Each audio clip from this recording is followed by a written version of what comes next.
This is, as you can see, the theme of the panel is strategic pivot, how retail leaders are adapting to consumer shifts. And here, I think we've got Dinesh, who had to move out because he wasn't keeping too well. And he's nominated Mr. Deepak, who's the CEO of the company in his absence. We also have Devendra Kumar, who's the CEO of Fresh Today.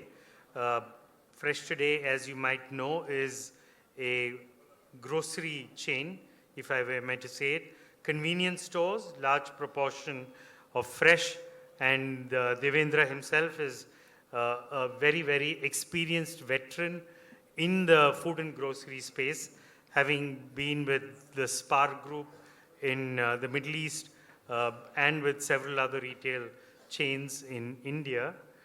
Instead of Dinesh, we have Deepak, and Deepak, of course, has been a part of Brown Tree Retail. Saurabh is actually a veteran of both travel retail, and now, of course, they are looking at being able to transition from products to retail. And I'm sure there'll be a lot more that you will see in that area from him in the future. Sonali has been with the Landmark Group, has been with the Landmark Group in bringing international brands into India, launching new concepts and formats in the Middle East, part of the retail world with RMZ, and then, of course, decided to embark on starting her own venture, which is in both the fashion jewelry and in the lifestyle accessory space. Bala is from Super Saravana Stores. And as you all know, Super Saravana Stores in the beginning, Ranganathan Street in T Nagar has been one of those iconic brands, very much a part of Chennai.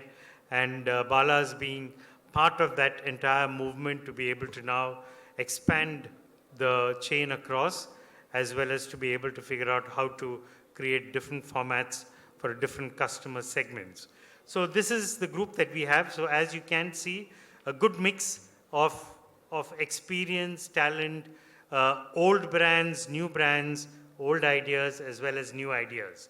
So what I'd like to do is actually to be able to try and ensure that we can, cover, because I know we're running a little behind schedule, so we'll try and keep it shorter, snappier, but primarily to cover 5 different aspects within the way consumers are changing, and in the way consumers are changing, how are retailers looking at adapting to these changing consumers. So the first theme that I'd like to look at is in terms of what you might define as consumer behavior. And if you look at consumer behavior, it's a way, what the word itself says, which is the way consumers behave. Now, are they looking at buying branded products, non-branded products? Are they looking at buying cheaper products or more expensive products? Are they looking at downgrading from the brands that they currently buy, or are they looking at upgrading to fancier brands? So how do they want to spend their money? And if you look at the disposable income of the consumer, how are they looking at spending their money?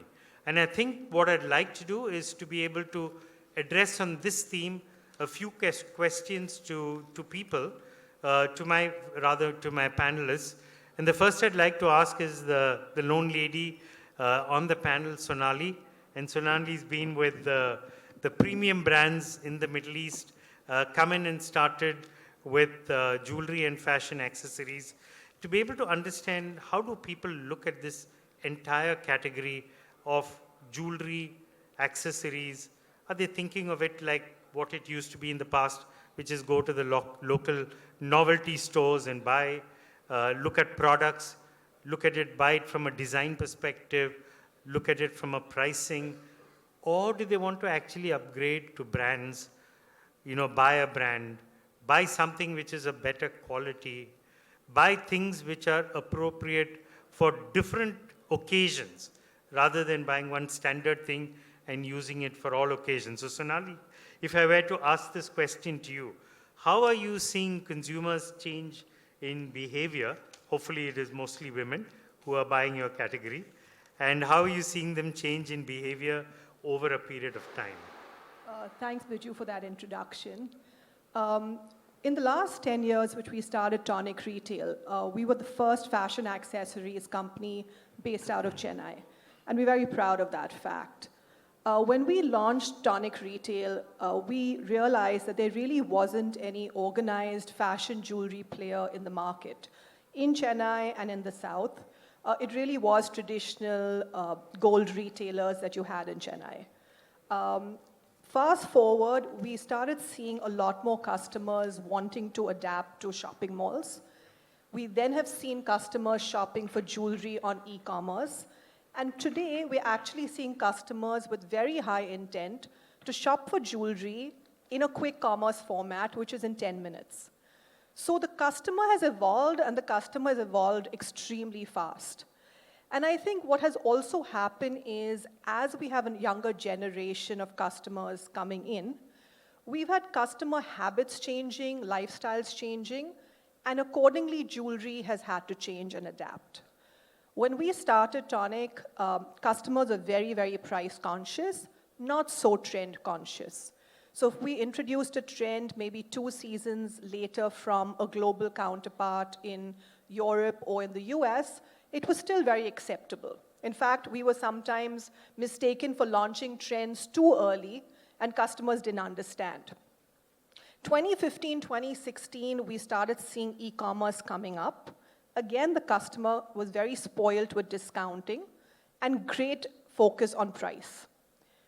We then started seeing customers moving into more trend focus as we had more online visibility, customers searching the net, Instagram and social media coming up.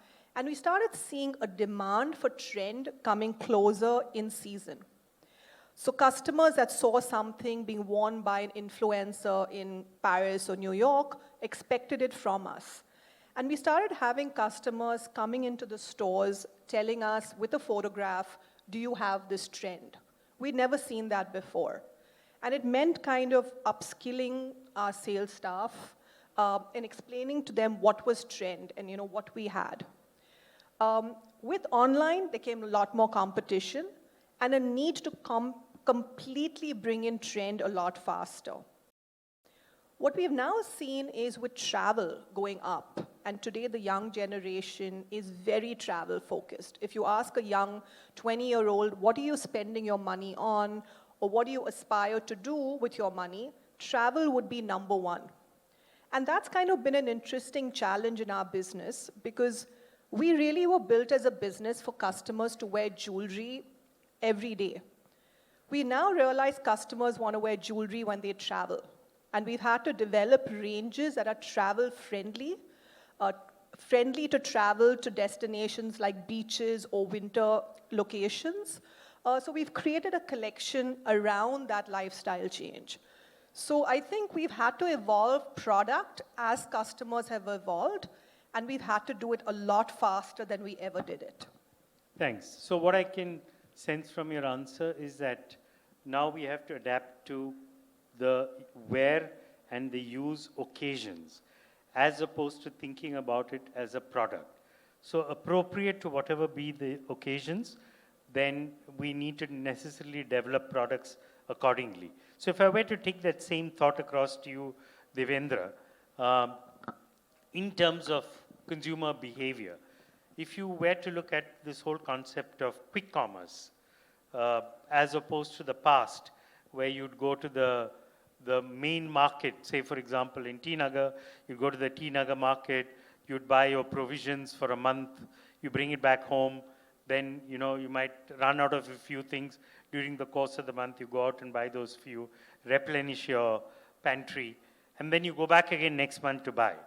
But today, on the other hand, when you look at quick commerce, driven by changes in consumer behavior, what are you seeing for the same category, which is food and grocery, different behaviors exhibited by consumers, and courtesy that, different business models also which are being created around these behaviors. So could you just expand a bit on that? Thank you for this.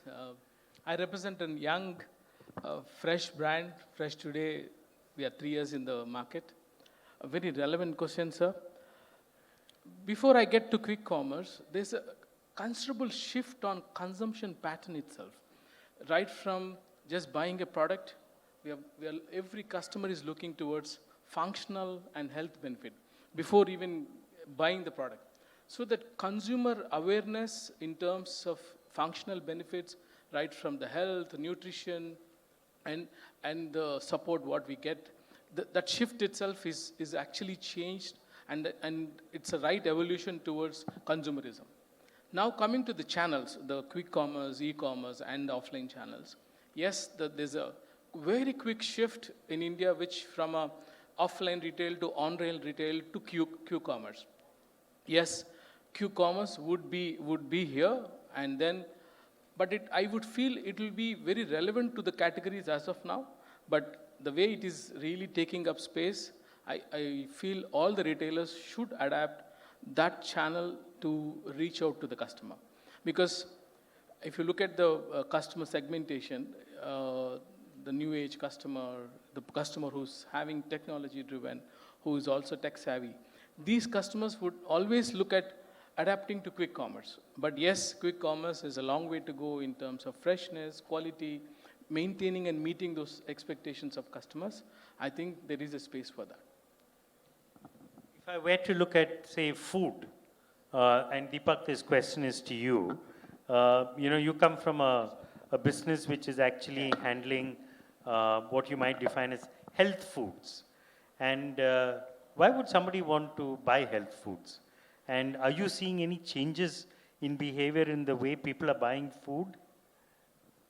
Yeah, thank you for this opportunity. There is a big change, actually.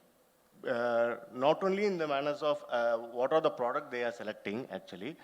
Also, there is a big change in customer shopping experience, like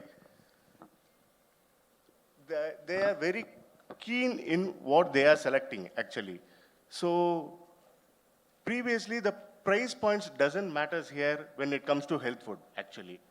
The quality of the food, and actually, right now, customers giving priority to the packaging also.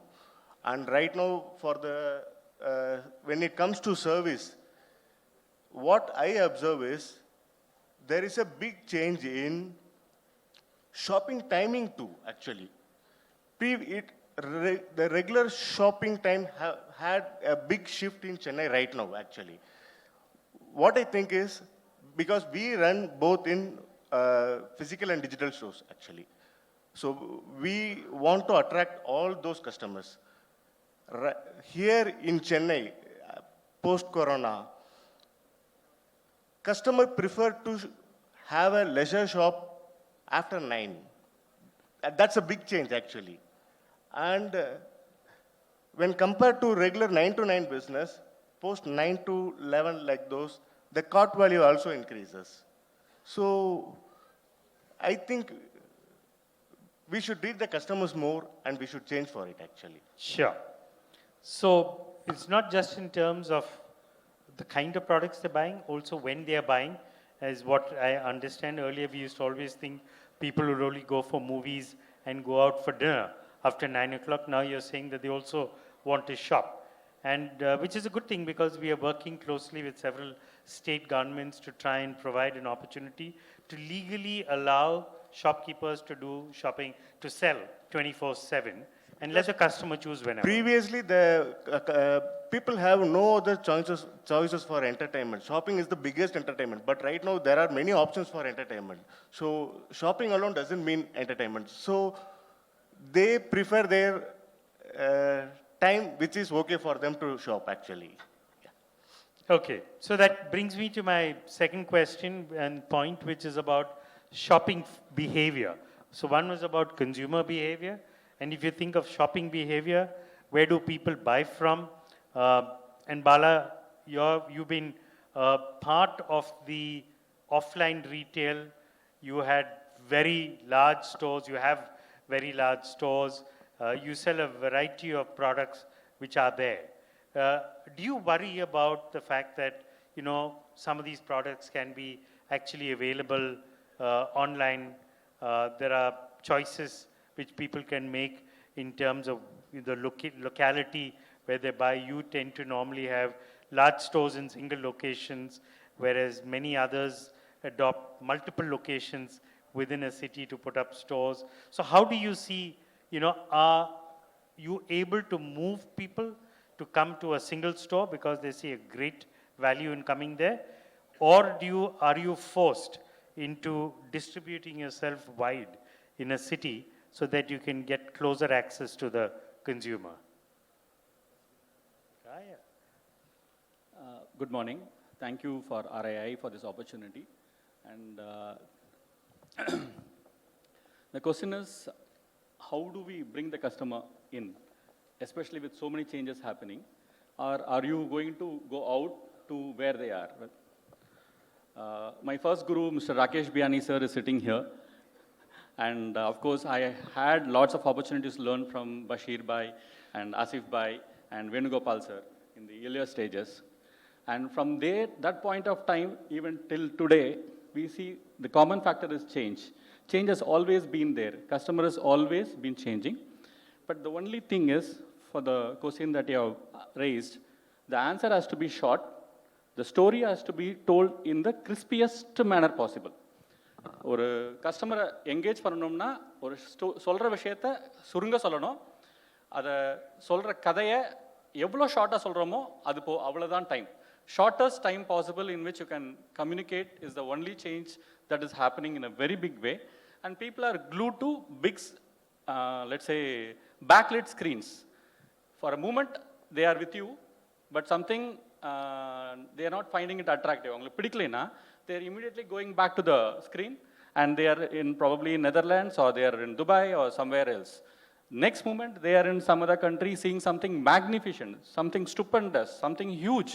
So whatever you are doing for that customer whom you are already engaging, if you are not giving them something different, something that they are already used to see. So earlier it used to be only Filmfare Awards, which used to be like magnificent. Now every other reel has got something magnificent. The customer is there. அதை விட ஒரு புது விஷயத்தை எதிர்பார்க்குறாங்க. அந்த புது விஷயத்தை சொல்கிற விஷயத்தை சுருங்க அழகாக நம்மளால் சொல்ல முடியலைன்னா அந்த கஸ்டமர் நம்மக்கிட்ட இல்லை.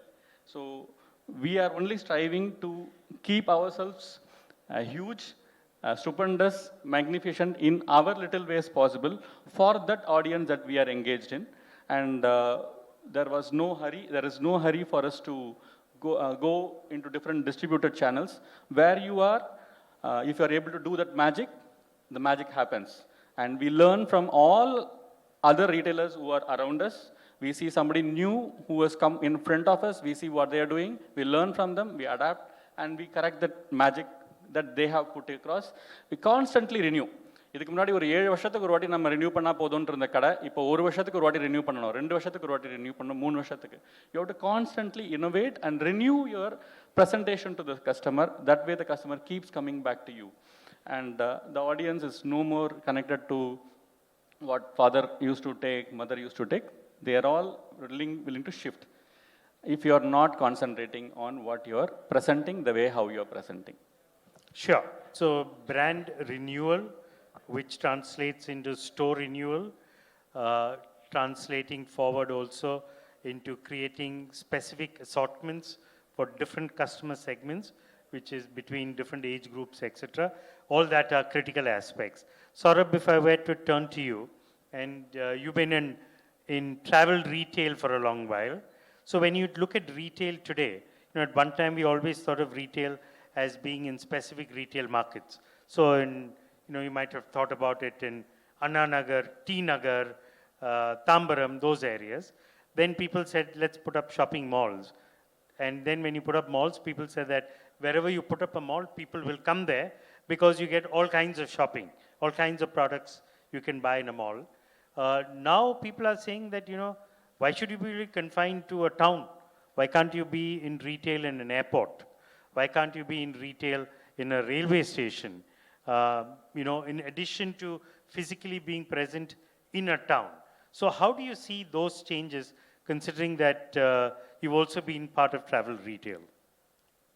So, good afternoon. I represent Kaleesuwari Group. We are better known for our branded edible oil and puja oil and staples. So as far as retail is concerned, we are a relatively newer kid in the industry, but it's a great opportunity which is ahead for all of us and more of us to get into. Now, having seen both the travel retail and now the the modern retail as we all are part of it, let me tell you, Bijou, that travel retail is a bit more evolved. They are at least a generation or two ahead in terms of how they look at opportunity and how they look at consumer. Giving you an example, what I mean, generally people segment consumers. That was, the earlier way when I was in MBA and we used to do it. Then later people started segmenting consumers based on their personas. Today, the consumer segment, we need to go into their day-to-day routine and lifestyle. The same consumer will cut across a segment in the morning and will cut across a segment in the evening and will cut across a segment during weekend and will cut across a segment while he's traveling. And it's important to see not a customer as a homogeneous person. And that's where travel retail, I see has gone 2 steps ahead, where they are able to understand what a consumer needs, at specific times and specific periods of month, and are able to tailor. Because as you recall, that travel retail, the space is extremely premium, extremely. It's almost 3 to 4 times more expensive running a travel retail store than a normal store. And the sizes, whatever may be the sizes of each one of our formats, once it comes to travel retail, it becomes 1/4 or 1/5 or 1/6 of the size. And still it generates the same amount of money. I think I should say it generates more amount of money. So yeah, the thing for us to learn is, not to look at, not to look at shift in the consumer behavior as a uniform approach, saying that they're all moving toward quick commerce. No, that doesn't mean the opportunity for a modern big box retail is coming down. I say that the consumer preferences are getting polarized. They are they're moving towards modern big box, branded, premiumization, service orientation. They're moving into all these directions. We just need to be clear in terms of what is the segment that we are capturing. And there is an opportunity for us. There's an opportunity for not one, two. In fact, when we were planning to enter retail, not one, almost 10 people said, this segment is congested. This segment is very congested. People in the industry are shutting shops, and they are thinking, I said, if that is the thing, why whole world is looking at us? When it comes to modern retail, very little proportion. When it comes to Chennai, further little proportion of opportunity has been leveraged so far. That's our take on it. So your larger point, I think, is that the consumer is a consumption opportunity. So as long as you understand that, wherever they are, there is an opportunity to be able to get them to buy. So if I were to go on to my third point, which is about channels of purchase, online, offline, hybrid, quick commerce, in the context of all of this, what is the role of a store? Then there are these newer concepts of web rooming and showrooming, where people come into a showroom, look at what is available, what are the prices, go online and buy. And similarly, people go online and look at the prices and come into a showroom and buy. So, Sonali, earlier you were talking about, I always thought that women buy jewelry as part of a planned purchase, and they need to go in and see jewelry, but you mentioned that that is not the reality. So what are some of the changes in terms of where they buy jewelry compared to what we traditionally remember of it? So earlier, we used to see customers, our loyal customers, coming back to us 6 to 7 times a year, which is pretty amazing. And we started seeing they were starting to see a shift. And we said, how do we really make sure that the customer that does come to us is shopping more, and we're giving them an assortment at different seasons that is relevant to them. So we introduced seasonal categories, which is completely a different winter collection, a completely different summer collection for travel and beach hats and travel accessories.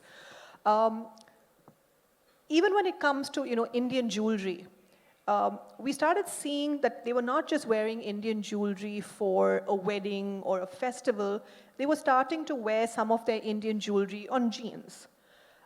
Even the kind of Indian jewelry that was coming in and the occasions that they were wearing it, where they were wearing Indian jewelry on a gown.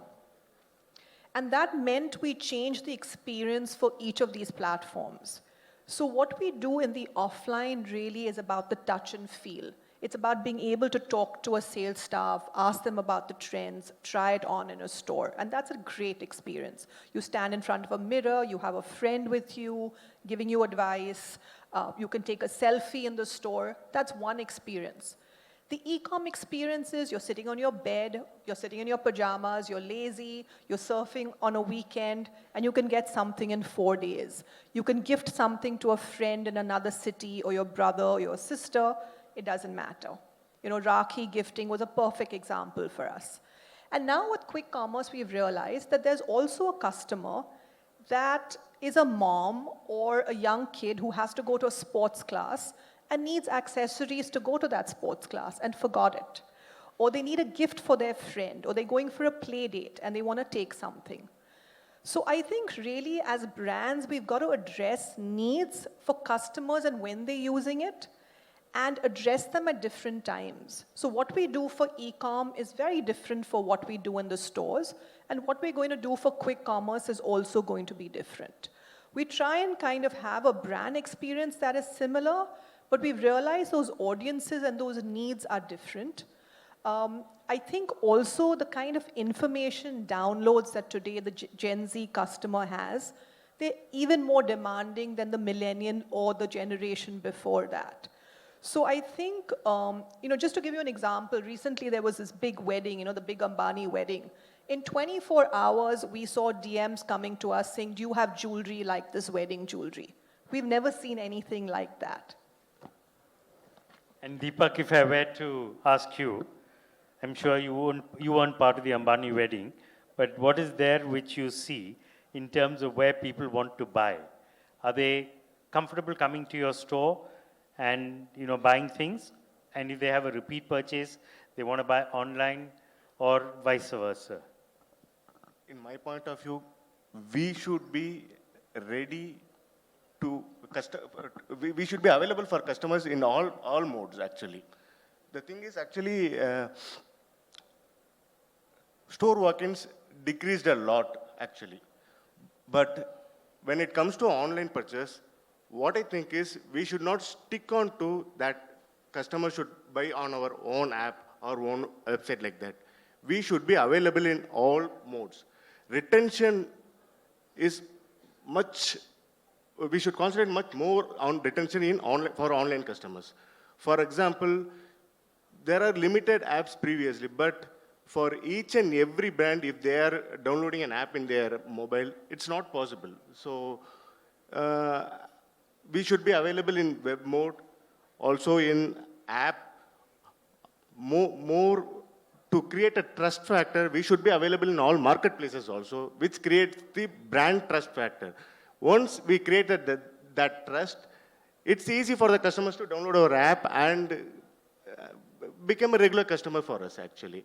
And here in metros, it's easy and cost efficient to serve customers because we have many third-party partners for delivery, everything actually. So it's easy to operate online in metros, other than other cities actually, I think so. Yeah. Sure. Coming to the role of technology, and I think a lot of us have seen technology play a very, very important role in the evolution of retail, especially over the last 3-4 years.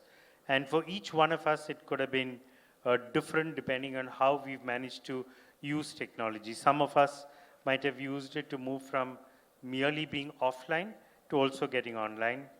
Some of us must have used it for advertising and communication, from being only physical to becoming digital. Some of us must have used it in helping us to be able to manage our supply chains better, or to manage our payments better, or to be able to get more insights about the consumer from the amount of data that we have of what they buy. But how have you seen consumers use technology, and how have you managed to use how you managed to adapt to that in terms of evolving your own business to be able to suit that consumer? So maybe Devendra, if you could just start off. Yeah, very pertinent question for the retailers. Now, if you have to go a little deeper in understanding consumer buying pattern or consumer purchase pattern or consumer basket, technology is the right platform to get those deep insights into their buying patterns. So when these customer engagement platforms or CRM platforms or technology in CRM has evolved, so one of the Middle Eastern experience I would quote, we did that RFM bucketing, recency, frequency, and monetary bucketing, and understood about the frequency first, why they're coming, why they're not coming, and parallelly connected that to the customer delight in terms of understanding the pain points in those particular stores, and actually evolved a marketing strategy to market, improve the recency, frequency, and monetary of particular stores. We started as a pilot project with one of the technology partner, and then the learnings were actually taken to other stores to see that the success comes there. Having said that, now from a customer engagement from CRM, we are actually, the world is moving towards customer delight management. So it's just not about engaging. We have to move towards delight because the brand promises are evolving, the choices are evolving, needs are evolving. So we should actually go towards dual communication, right? Just not about we communicating to them, we should also invite them communicating to us in terms of their expectation. So I think so much India has to offer in terms of technology. I only dwelled upon only one part of the topic, but look at AI, look at demand forecasting, which would be major help to major retailers in terms of planning your inventory on time, so that right inventory comes on right time. So I feel a lot of effort should go in terms of demand forecasting, getting your stocks replenished on time, so that there is no miss outs.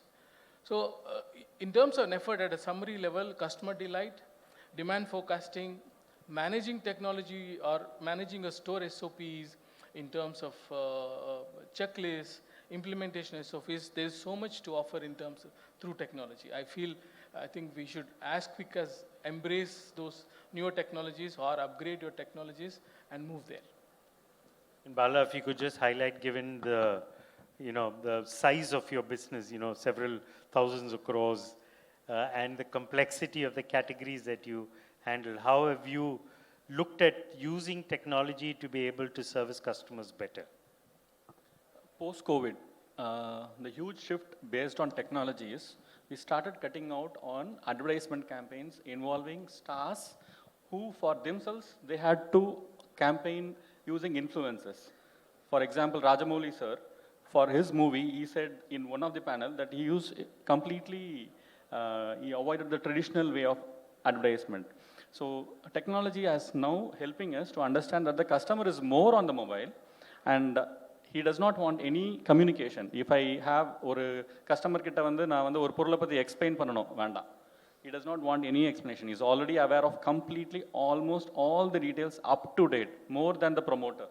He does not want any communication. He is already up to date. That is the change that is happening with respect to the customer. And in terms, because of the technological advancement, and my salesman or sales girl, whoever is also probably not even educated to college level, they are also more updated. So technology adoption in that ground level, customer as well as the employee is already there. All we have to do is, in terms of understanding that the customer wants to do, we need to do a wow. So technology, using it for wow makes sense. Technology for anything else, for it, the customer is not making any sense at all. And we are only spending money. For customer acquisition, we had spent money and we realized we are just wasting. It's like kokku thalaila vennaiya vechi pudikkirathu appdin solvanga. As in, you catch a crane, putting a butter on top of its head, when the sun is heating up, it will block it aside. So I'm not against technology, but we have tried it and we have spent crores and crores of money. Like, let's say 70, 80 crores, now the same result you are able to get it in 3 crores, 4 crores. We are using IoT, we are using lots of technology, but technology, where to use, how to use, customer is very, very advanced and use it wisely. Don't splurge there unnecessarily is my take on it. And Sonali, if I were to address that question to you about technology, more from a communication perspective, because yours is an impulse category. It's not that I think about buying fashion jewelry. If I like something and it's priced right, I buy. That's the way consumers tend to think. So I think really it's about the aspirational and the educational. Something we were discussing outside is, waterproof jewelry. Now, a lot of people didn't even know that there was jewelry that you could wear in the shower or you could swim with. And this is sweat-proof, so you could be sweating and it's not going to damage your skin or stain your skin. So I think we use that as more as how do we educate our customers, different ways to wear jewelry, the same kind of jewelry, how do you kind of upcycle it? We've also found, a couple of men actually wearing our jewelry, and we found like genderless fashion coming up. So we use tech and communication more as an educational, more than just product push. There is enough product being pushed. There are thousands of jewelry brands out there. And that's not the stance we kind of wanted to ever take. So we've always kind of used tech, and I think the conversations that happen through tech, like on Instagram and social media, to also kind of define what we do next with collections. And this thing about genderless fashion really came from us getting a couple of photographs of our male customers wearing traditionally women's jewelry. And that's when we realized today's Gen Z customer doesn't really look at gender in necessarily the traditional way we have looked at it. So we really started saying, like, why do we define this purely as female or male? And that's kind of, we use technology to help us build product, but we also use technology to kind of communicate and educate. Sure. Let me come to the last point, which for some of the people in the audience you might not be able to see. It's about the role of people in our stores. And the whole thing is about how do you elevate the entire experience in the store from being merely transactional, which is what you could do even online, to actually building out experiences. How do you actually deliver value for the customer for the pain that they take in driving, reaching your store, parking before that, and then, braving the traffic all the way to go back? How do you actually convert the people who work in your store from merely saying, here, what you want I will give you, versus actually advising the consumer, and specifically in certain categories like jewelry, that's very important, fashion is another category, and then create a personal experience for the customer. Because you've got the person up face to face, how do you create that personal experience when the person is in the store? So what is the role of people largely within a store in light of a more knowledgeable customer, in the light of a customer coming in with higher expectations, because obviously if it's basic expectation, they could have bought it online, and in terms of the customer coming in for, let's say, suggestions and advice. So maybe if I could look to Devendra first for a category such as food and grocery, and then, Bala after that for fashion. Actually, people and retail can never be separated. The good that you have taken this topic, as I go through multinationalities before now coming back to India, actually the talent, dearth of talent as of now is amazing. And I feel there is large gap in terms of talent, in developing the talent. So if you have to really address the new age customer, the customer who is demanding, who is seeking more information, seeking more value, seeking more functionalities, I think as a retailer, we are a long way to go.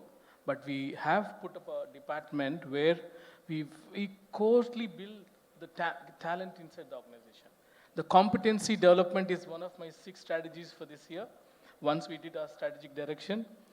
So we have identified the present gaps, we have built a team who can address these gaps, and it's online, and it has to be more focused, because the way food retailing has evolved over a period of time versus now is actually, you're very right, it is more information seeking, more questions, more information, more benefit seeking.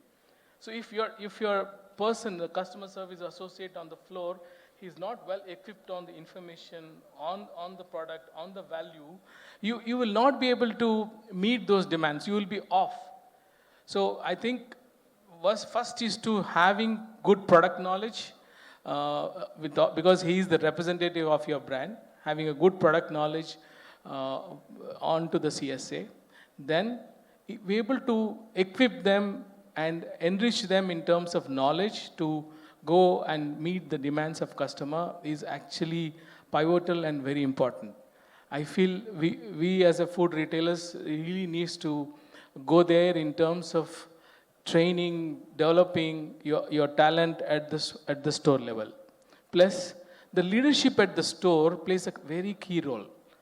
The leadership at store actually needs to be more educative, more training oriented, more development oriented, more giving oriented. So that will actually help them to develop the talent and also meet the new demands of the customer. I think I would stop.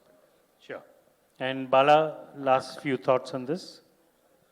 ஒரு security போதும் நம்ம கடைக்கு வரக்கூடிய கஸ்டமரை வெளியில் அனுப்புறதுக்கு.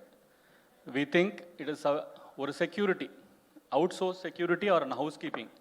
அவங்க நினச்சாங்கன்னா நம்ம கடைக்கு வர கஸ்டமரை வெளியில் அனுப்பிடலாம். ஸோ இதுதான் வந்து இயற்கை. பட் ஒரு லீடரோ, அந்த டீம் லீடரோ, அந்த ஓனரோ, அந்த ஸ்டாஃப் கிட்ட பாண்ட் பண்ண பயப்படுறோம். நம்ம வந்து பாண்ட் பண்ணிட்டா அவன் வந்து சேலரி ரைஸ் கேட்டுருவான், இல்லை லோன் கேட்டுருவான் அப்படின்னு நினச்சி அவன்கிட்ட பாண்ட் பண்ண பயப்படுறோம். ஆனால் பாண்ட் ஆனால் என்ன ஆகுதுன்னா, அந்த கடைசி செக்யூரிட்டி வரைக்கும் ஒரு கொரியன் சீரீஸில் சமீபத்தில் பார்த்தோம், பழைய சீரீஸ் தான். அதில் என்னென்னா, உள்ளே இருந்து சிரிக்கணும். அந்த smile should be coming from the heart. மனசால் அவங்க ஸ்மைல் வந்துச்சுனாலே அங்கே வந்து அந்த கஸ்டமர் வந்து அந்த ஸ்டாஃப் கூட, அது செக்யூரிட்டியாக இருந்தால் கூட பரவாயில்ல, அவங்க வந்து ஒரு செல்ஃபி எடுத்துகிட்டு போகிறாங்க. The more selfies the customer is willing to take at your retail environment, you are succeeding. The customer is, and the memories தான் எடுத்துகிட்டு போகணும். ஏன்னா it is everything is available everywhere else. And you are not different from anyone and the role of the people. And இப்போ புது concepts, K-pop கான்செப்ட்ஸ்லாம் வந்துருச்சு. அந்த கான்செப்ட்ஸில் there is only a security and a billing person. Nobody else is required. People are coming, taking what they want, billing it and going it away. Technology is making it very easy. We don't even have to take visa papers for the airport. We just show our eyes and all things are done. So நிறைய விஷயங்கள் மாறிடுச்சு. But people magic வந்து owners and seniors அந்த bonding improve பண்ணணும். And அதுக்கு இடையில் we are trying to keep a layer, ஒரு layer, புது layer. CEO, CFO, everybody is important, agreed. But bonding of the owner with the team is definitely making a huge difference, and that is the magic point creation in terms of memories carried by people. Because decision makers today are kids. They decide where to eat, where the parent has to take them for holiday, whether that place has got a selfie point, the lawn has got a selfie. Even for this hotel, if they don't have enough selfie points, the customers are not going to come back again. They have to create memories. And the children are deciding, so we have to be very watchful as to creating selfie points in any environment. Theaters, they are not going to the nearest theater next to home. They are going to the most luxurious theater for the movie. So decisions are changing for children, and they are the magic makers. And magic makers in our team are the people. And people, to create that magic, owners have to bond. Let's say Sonali has been my alumni from Landmark, and Devendra also has been my alumni from Landmark. And we have seen Mickey sir or Renuka ma'am, the way how they walk is like, I have been a fresher, he will be like taking me along, and Renuka ma'am will be taking me along on the rounds. I have been a fresher. So please bond with the youngest person in the team. You will have more inputs to gain the customer back. Thank you. Thanks, Bala. Lovely words. I know we can spend a lot more time on this subject. Unfortunately, we're running a little behind schedule. So thank you to all my fellow panelists for sharing so generously from your experience and knowledge. Thank you.